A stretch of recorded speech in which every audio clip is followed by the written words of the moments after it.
Oke, assalamualaikum warahmatullahi wabarakatuh. Ketemu lagi dengan Sasu Integral. Kali ini di video ini kita berbicara tentang bab inti atom adik-adik ya, pelajaran kelas 12 IPA. Seperti biasa, tidak perlu di like atau di subscribe.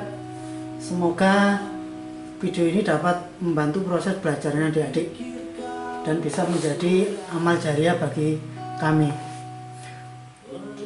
Oke, kita langsung masuk ke soal pertama. Jadi soal teori. Pernyataan berikut ini tolong diperhatikan. Yang ditanyakan adalah perbedaan model atom Rutherford dengan model atom Thomson. Ditunjukkan oleh pernyataan nomor berapa. Oke, untuk atom sendiri pertama kali dikemukakan oleh Dalton. Jadi Dalton itu cuma berbicara bagian terkecil dari suatu benda yang tidak bisa dipecah lagi. Ini namanya atom. Nah, cuman gitu aja pernyataan dari Dalton. Diperbaiki oleh Thomson, J.J. Thomson. Jadi Thomson berbicara ternyata atom itu bisa dipecah, ada muatan positif dan negatif. Nah, yang letaknya di permukaan seperti ini, jadi kayak roti kismis gitu ya, jadi ya. Ini model atom Thomson. Model atom Thomson diperbarui oleh punyanya Rutherford. Jadi dari pertama percobaan partikel alfa, ternyata ketika ditembakkan ada yang tembus, ada yang terpental, ada yang terserap. Jadi berarti ada ruang-ruangannya. Makanya modelnya seperti tata surya seperti ini. Cuman kelemahannya model atom itu Rutherford, ketika elektron bergerak mengitari itu memancarkan energi. Jadi lintasannya semakin mengecil gitu akhirnya. Nah, akhirnya diperbaiki oleh Niels Bohr. Nah, model Niels Bohr seperti tata surya. Jadi elektron itu menempati kulit-kulitnya. Dia bisa berpindah, bisa menyerap atau melepas energi. Sekarang kalau yang ditanyakan model atom Rutherford dengan model atom Thomson, pernyataan yang betul yang mana? Atom terdiri atas elektron yang bermuatan negatif dan inti atom bermuatan positif. Nah, kalau Thomson ini tidak ada intinya ya adik-adik ya, makanya salah. Elektron mengelilingi inti atom seperti planet mengelilingi matahari. Nah, berarti cocok dengan pernyataannya Rutherford. Nih ya, elektron mengelilingi atom pada lintasan yang standar tanpa memancarkan energi. Kalau tanpa memancarkan energi berarti di satu tempatnya, ini tidak cocok juga. Berarti yang cocok hanya pernyataan 2. Oke, soal berikutnya. Yang ditanyakan panjang gelombang terbesar dari deret Lyman berapa, gitu ya. Ketika elektron berpindah lintasan, dia memancarkan spektrum. Spektrum berarti ada warnanya, berarti ada panjang gelombangnya. Panjang gelombangnya itu rumusnya 1/lambda sama dengan R 1/NA kuadrat dikurangi 1/NB kuadrat. Dimana lambda adalah panjang gelombang, R ini tetapan Rydberg ya. Nilainya ini 1,097 kali 10 pangkat 7. Nah, NA itu apa? NA itu kulit yang dituju. Jadi kulit yang dituju untuk berpindah. Kalau NB ini kulit asalnya. Nah, nanti deret itu ada ini, biasanya saya singkat ini, liga, bapak, bapak, liga, bapak, bapak. L pertama itu Lyman, Palmer, Paschen, Brackett, dan Tovan. Ya, dimana menghafalkan gini, kalau Lyman itu yang dituju kulit dasarnya N1, makanya NB nya dari stat 2 sampai tak hingga. Kalau yang Palmer yang dituju 2 asalnya, nah dari ini ya. Nah, nanti silakan diurut seperti ini. Cara menghafalkan ini urutannya nanti buat seperti ini aja. Oke ya. Sekarang Kalau ditanyakan panjang gelombang terbesar dari deret Lyman, jadi panjang gelombang maksimum, nilai Na-nya kan pasti 1. Berarti nilai panjang gelombangnya itu NB-nya antara 2 sama tak hingga. Jadi kita cek ini aja NB-nya. Nah, berarti Na-nya masih 1, NB-nya di sini tak mulai 2. Sama saya cek Na-nya 1, NB-nya tak hingga. Oke, kita masukkan rumusnya. Berarti 1/1 kuadrat kurangi 1/2 kuadrat. Yang ini 1/1 kuadrat kurangi 1 tak hingga. 1 bagi tak hingga kan 0 ya. 1 bagi tak hingga 0. Makanya ini kalau kita hitung hasilnya seperti ini. Yang ini 1 lambda sama dengan R. Berarti dari bentuk ini lambdanya berapa? Dibalik, berarti 4/3 R. Kalau yang di sini dibalik, berarti lambdanya 1/R. Biar tahu besar yang mana, saya samakan penyebutnya. Berarti di sini jadi 3/3 R. Nah, sekarang bisa dilihat mana yang besar. Nah, yang ini atasnya 4. Berarti ini yang dinamakan panjang gelombang maksimum. Kalau yang kecil ini yang dinamakan panjang gelombang minimum. Jadi kalau panjang gelombang maksimum, maka NB-nya pakai yang minimum. Kalau panjang gelombang minimum, NB-nya pakai yang terbesar, jadi yang tak hingga. Ini ya. Oke ya. Bisa dimengerti ya? Oke. Berikutnya, pada model atom bor, energi elektron atom hidrogen pada dasar jika elektron mengalami eksitasi dari kulit M ke L.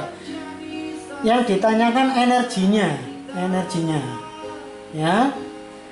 Kita tahu tadi nih lambda, 1 lambda itu kan ini rumusnya ya. Nah, energi sendiri itu kan Hc per lambda. Nah, kalau saya masukkan berarti Hc 1 lambda kan berarti R ini saya masukkan ini. H itu tetapan, C juga tetapan, R juga tetapan. Kalau kita hitung nilainya 13,6 dengan satuan elektron volt. Nah, ini rumus energinya. Oke, coba kita selesaikan soalnya.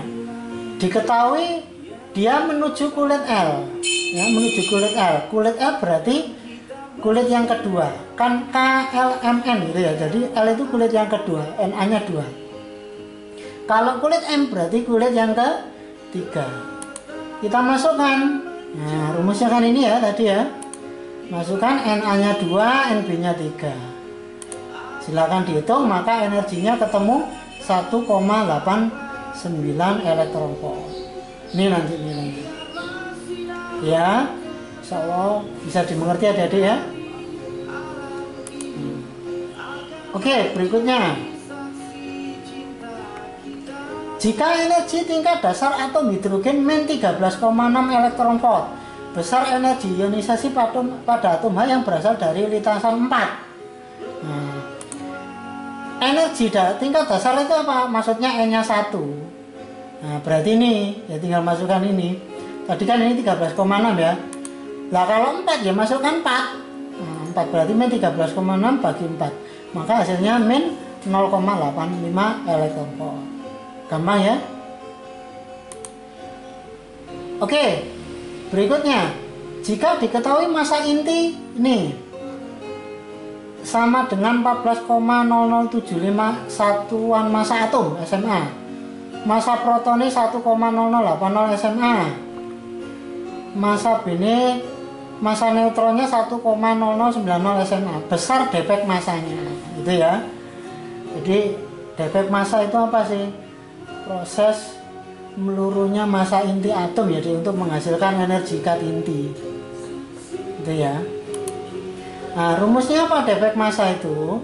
Defek massa itu sama dengan jumlah proton dikalikan massa proton ditambah jumlah neutron, ya, neutron itu berarti nomor massa dikurangi nomor atom. Nah, ini ya. Jadi dikalikan massa neutron kurangi massa inti. Gimana nyari proton atau elektronnya? D7 ini berarti nomor atom. Nomor atom itu kan menunjukkan jumlah elektron. Dan jumlah elektron sama dengan jumlah protonnya. Jadi 7 berarti protonnya juga 7. Neutronnya nomor massa kurangi nomor atom, jadi 14 min 7, berarti ya sama dengan 7 juga. Kalau saya masukkan tadi jumlah protonnya 7 kali massa proton, ini jumlah neutron kalikan massa neutron kurangi massa inti. Ini massa intinya ya, ini massa intinya. Nah, silakan dihitung, maka defek massanya ketemu 0,115 SMA. Gampang ya. Oke, soal berikutnya lagi. Massa inti atom. Nih ya. Sedangkan massa proton dan neutronnya masing-masing ini. Jika satu SMA 931 mega elektron volt, besar energi ikatnya berapa? Mencari energi, tetap kita harus mencari nilai defek massanya dulu. Nah, ini tadi kita cari protonnya ya. Nomor atomnya 4. Ingat, nomor atom itu berarti jumlah elektron, berarti sama dengan protonnya juga, berarti 4 ya.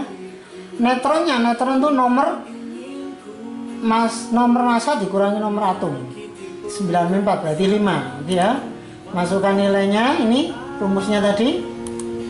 Oke, jumlah protonnya 4 ya, 4 ini, massa protonnya ini, neutronnya 5, ini massa neutronnya kurangi massa inti. Maka ketemunya defek massanya seperti ini ya. Gimana energinya? Energi itu sama dengan defek massa dikali 931. Dari mana? Ini loh, nilai 1 SMA 931 MeV. Jadi ini dibuat energi, ya dikalikan ininya. Maka hasilnya 57,8151 mega elektron volt. Gampang ya adik-adik? Oke, berikutnya. Sebab berikutnya reaksi inti. Nah, ini yang ditanyakan berarti X-nya ini unsur radioaktifnya apa, gitu ya. Ingat, kalau reaksi inti itu jumlah nomor massa sebelum reaksi harus sama dengan sesudah reaksi. Nomor atom sebelum reaksi harus sama dengan sesudah reaksi. Kita lihat sebelum reaksi, nomor massanya 1 tambah 2 berarti 3, berarti ini 3 ya, berarti X nya berapa ini? Ya 0, ini 0. Ini 1, ini 1, berarti 2. Loh, kok ini 2? Berarti ini nomor atomnya 0, berarti X itu nomor massanya 0, nomor atomnya juga 0. Radioaktif apa itu? Nah, ini dapat radioaktifnya ya.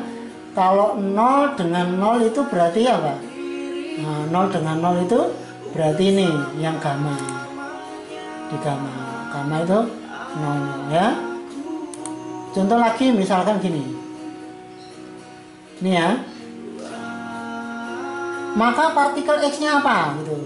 Alfa. Alfa itu berarti, nah kita lihat kalau alfa itu berarti 4 sama 2. Ini alfa ya. Nomor massanya 4, nomor atomnya 2. Nah, kalau di sini 4, 9 tambah 4 13.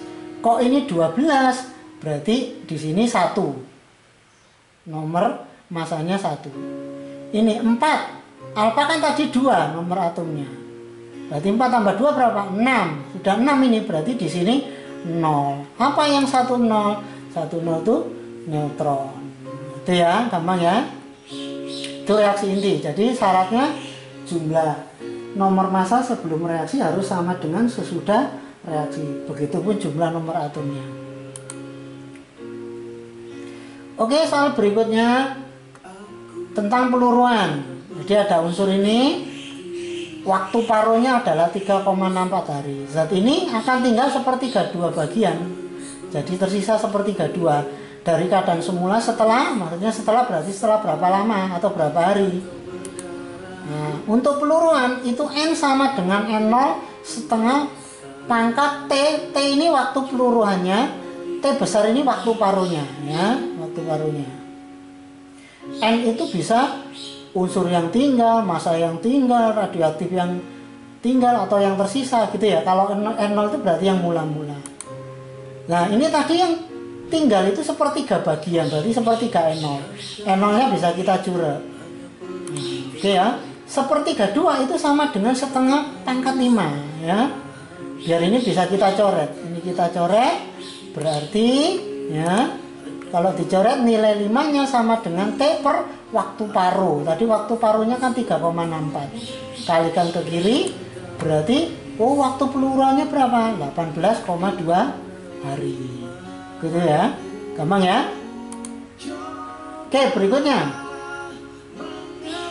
Dari diagram dapat disimpulkan bahwa waktu paruh zat radioaktif berapa? Nah, tadi rumusnya N itu N0 setengah T per T. Kita cari yang mana? Nah, kalau dari grafik ini itu bisa kita lihat. Jadi N0-nya berarti saat T-nya 0 itu adalah 6. Ini N0-nya 6. Pada saat waktu 2 tahun ternyata tinggal tersisa berapa? 3, tinggal tersisa 3. Jadi dari grafiknya bisa kita masukkan sisanya 3, awalnya 6, ini setengah, usia peluruannya 2 tahun. Nah, yang ditanyakan waktu paruhnya ini. Nah, ini saya buang ke sini ya, 3/6 kan berarti setengah. Ya. Nah, setengah itu kan berarti ini pangkat 1, ini bisa kita jurut. Berarti 2 per waktu paruh sama dengan 1, berarti ya waktu paruhnya 2 tahun. Ini caranya ya. Oke, berikutnya ini soal terakhir. Setelah 9 sekon, aktivitas zat radioaktif berkurang dari 1,6 menjadi 0,2. Jadi tersisa 0,2, awalnya 1,6. Tetapan peluruan zat radioaktif tersebut berapa? Nah, tetapan peluruan itu lambangnya lambda. Nilainya Len 2 per waktu paruh. Len 2 itu nilainya 0,693 ini ya. Ini waktu paruh. Berarti kita butuh nyari waktu paruhnya. Nah, rumusnya ini kan tadi tersisa 0,2, awalnya 1,6. Buang ke sini. Berarti 1/8 ini ya. Oke. 1/8 itu berarti setengah pangkat 3 ini. Setengahnya bisa kita coret. Nah, jadi ketemu seperti ini. Waktu paruhnya ketemu 3. Masukkan di sini. Nah, berarti hasilnya 0,231. Oke, adik-adik ya. Demikian dari kami, semoga ada manfaatnya. Ingat, belajar adalah ibadah. Niatkan belajar itu untuk ibadah, untuk mengenal kebesaran Allah. Oke, adik-adik, saya akhiri. Assalamualaikum warahmatullahi wabarakatuh.